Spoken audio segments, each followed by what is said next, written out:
유네스코 세계유산위원회 올해 44차 회의에서 일본의 군함도 역사 왜곡에 대한 유감 표명을 공개적으로 만장일치로 채택을 하였는데요. 이 점에 관해서 일본이 응당한 조치를 취하지 않을 경우에는 세계문화유산 취소를 검토해달라는 서한을 보냈고, 그에 대한 결과를 주신 데 대해 유네스코에 굉장한 감사를 표합니다. 덧붙여서 지난주에 뉴스에 아주 의미 있는 기사가 하나 있었습니다. 유네스코 세계유산위원회 올해 44차 회의에서 일본의 군함도 역사 왜곡에 대한 유감 표명을 공개적으로 만장일치로 채택을 하였는데요. 이 점은 저희 국민의힘, 제가 문화체육관광위원 상임위원으로서 지난해 9월 14일에 유네스코에 이런 서한을 보냈습니다.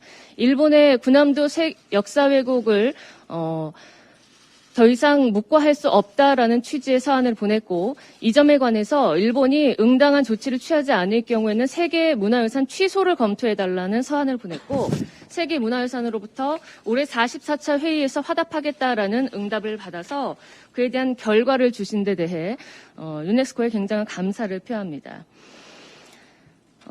또한 저희 국민의힘은 당론으로 일본의 역사적 진실규명 이행 촉구를 위한 규탄 결의안을 발의하도록 지난주 금요일에 당론 채택을 했고, 오늘 그 결과를 낼 생각입니다.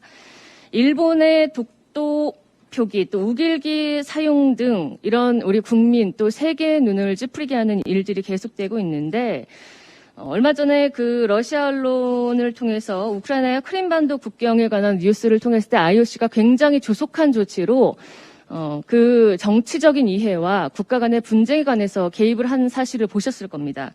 그럼에도 불구하고 이런 군함도 문제 또는 독도 문제 같은 데에서 일본과 우리나라와의 어떤 그 관계에서만 IOC가 유난히 정치적 문제라고 해서 손을 빼고 있는 데 대해서 유감을 강력하게 표명하는 바이고요.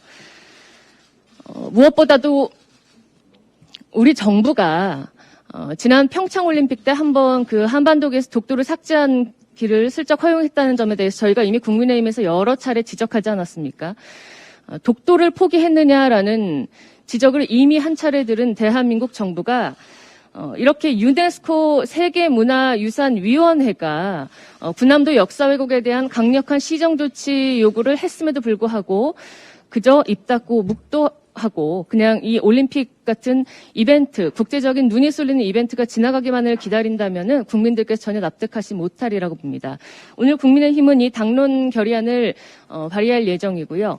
대한민국 정부 그리고 우리 문화체육관광부의 황희 장관 그리고 외교부가 강력하게 나서서 이 문제에 대한 일본의 시정 조치를 촉구하기를 바랍니다. 이상입니다.